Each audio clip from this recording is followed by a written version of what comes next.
Oke, kita bakal ngomongin soal kisah yang wah gila banget.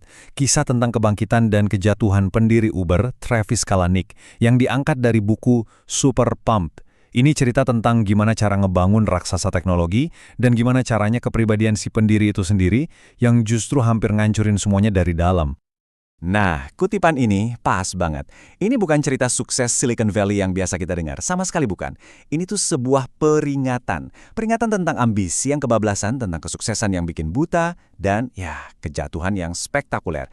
Cerita tentang gimana caranya bangun kerajaan miliaran dolar, terus hampir ngebakar semuanya sampai habis. Jadi gini, kalau mau ngerti Uber, kita harus ngerti orang di baliknya. Travis Kalanick, dia itu bukan sekedar CEO loh. Kepribadiannya yang meledak-ledak itu udah kayak cetak biru buat seluruh perusahaan. Coba deh bayangin ini. Bukannya rapat di ruang meeting yang kaku, Kalanick malah mondar-mandir jalan cepet di trek lari yang ada di dalam kantornya. Ini bukan soal olahraga ya, ini tuh metafora yang sempurna banget buat energinya yang kayak nggak ada habisnya, kegelisahannya yang terus-menerus, yang ngedorong Uber buat maju dengan kecepatan yang gila-gilaan. Sifat-sifat Kalanick inilah yang jadi DNA-nya Uber. Dia itu kompetitif dari kecil dan melihat bisnis itu kayak sebuah panggung pertunjukan. Dia juga terobsesi sama kemandirian yang radikal dan selalu ngejam. Itu istilah dia buat brainstorming ide-ide liar. Dan ini kuncinya. Sifat-sifat ini di satu sisi jadi kekuatan terbesar Uber, tapi di sisi lain jadi kelemahan paling fatalnya. Terus, gimana caranya kepribadian seintens ini diubah jadi strategi global? Nah, Kalanick dan timnya itu bikin semacam buku panduan yang bisa dibilang kejam, tujuannya satu, mengganggu dan mendominasi kota demi kota. Ini nih kalimat sakti mereka. Uber itu jago banget jualan rasa takut ketinggalan atau FOMO. Lebih jago dari siapapun di Silicon Valley. Mereka narik talenta-talenta paling ambisius dengan janji bakal kaya raya dan bisa ngubah dunia. Mereka nggak nawarin kerjaan, mereka nawarin tiket buat naik roket. Dan ini dia playbook peluncuran mereka, yang brilian tapi juga simple banget. Mereka nggak bangun armada taksi, mereka cuma datang ke kota baru, ngasih iPhone gratis ke pengemudi yang udah ada, dan boom! Mereka ciptain pasar dari nol. Model ini lincah banget, gampang ditiru di mana-mana, dan bikin Uber bisa ekspansi secepat kilat jauh sebelum pemerintah kota sempat mikir harus gimana. Orang-orang kayak Bill Gurley, para investor awal ini, mereka ngelihatnya bukan cuma aplikasi taksi. Bukan, mereka ngelihat sesuatu yang ajaib, kemampuan buat nyiptain pasar dari udara kosong, nemuin penawaran dan permintaan secara instan tanpa perlu punya satu mobil pun. Ini bukan sekedar bisnis, ini model revolusioner yang bisa ngacak-ngacak seluruh industri transportasi. Dan mereka tahu nilainya bisa miliaran dolar. Tapi ya gitu deh, agresi yang sama yang bikin Uber gede itu justru itu juga yang nyulut serangkaian skandal yang ngerusak dari dalam. Api yang mereka nyalain malah mulai ngebakar rumah mereka sendiri.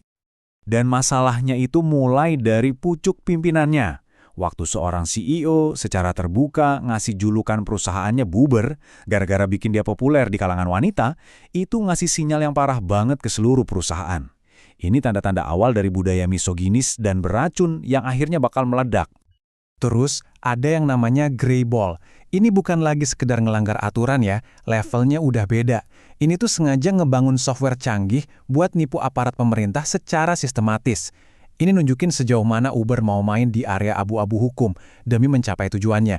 Mentalitas menang dengan segala cara yang diwujudkan dalam bentuk kode. Nah, dari sinilah apinya mulai membesar. Kutipan ini dari Susan Fowler, seorang insinyur di Uber. Tulisannya di blog yang ngebongkar budaya pelecehan seksual sistematis dan kegagalan total HR buat nanganinnya bakal jadi pemicu yang ngeruntuhin semuanya. Awal tahun 2017 itu benar-benar mimpi buruk buat Uber. Nggak ada hentinya. Dimulai dari kampanye #DeleteUber yang viral. Terus, boom, blog postnya Susan Fowler meledak. Dan puncaknya, video Kalanick sendiri lagi marahin pengemudinya bocor ke publik. Krisis datang bertubi-tubi, benar-benar bikin perusahaan ini di ujung tanduk. Dan cerita-cerita busuk lainnya terus saja keluar. Dari adanya ruang perang yang paranoid sampai hal-hal aneh kayak jaket kulit yang cuma dikasih ke insinyur pria.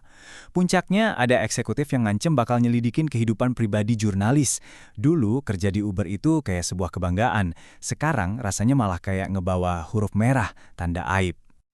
Oke, di tengah semua kekacauan ini, orang-orang yang dulu ngasih duit ke Kalanick sadar mereka harus jadi orang yang nurunin dia dari tahta. Mereka harus ngelindungin investasi mereka, apapun caranya. Metafora dari Bill Gurley ini serem banget, tapi kena. Dia ngebandingin Kalanick sama alien di film yang lepas kendali dan bakal ngehancurin kapalnya sendiri. Dalam hal ini, perusahaannya. Dewan direksi sadar, pendiri yang mereka dukung sekarang malah jadi ancaman terbesar buat kelangsungan hidup perusahaan itu sendiri. Dan kenapa mereka sepanik itu? Jawabannya ada di angka ini. 69 miliar dolar. Dengan valuasi segede ini, para investor nggak mungkin ngebiarin kelakuan satu orang ngehancurin investasi mereka. Angka inilah yang jadi motivasi utama mereka buat bertindak. Dan beginilah akhirnya, bukan lewat telepon, bukan lewat email, dua investor terbang langsung ke Chicago, nemuin Kalanick di kamar hotelnya, dan nyerahin surat yang isinya cuma satu, minta dia mundur saat itu juga.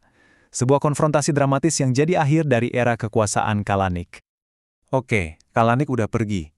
Sekarang, Uber punya PR raksasa.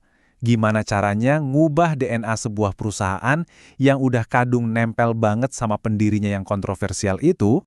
Di bawah CEO baru, Dara Khosrowshahi, perubahannya itu drastis banget. Nilai-nilai agresifnya Kalanick, kayak super pump atau selalu berusaha keras, itu dibuang jauh-jauh. Gantinya, aturan-aturan korporat yang lebih aman, kayak kami melakukan hal yang benar, titik. Ini benar-benar usaha buat ngeriset total budaya perusahaan dari nol. Dan ini bukan cuma ganti poster di dinding ya. Untuk pertama kalinya, Uber punya ketua dewan yang independen, punya kepala bagian hukum yang tugasnya mastiin perusahaan patuh sama aturan. Ini langkah nyata buat menanamin akuntabilitas, sesuatu yang dulu kayaknya nggak pernah ada di Uber. Nah, ini yang ngebawa kita ke pertanyaan utamanya.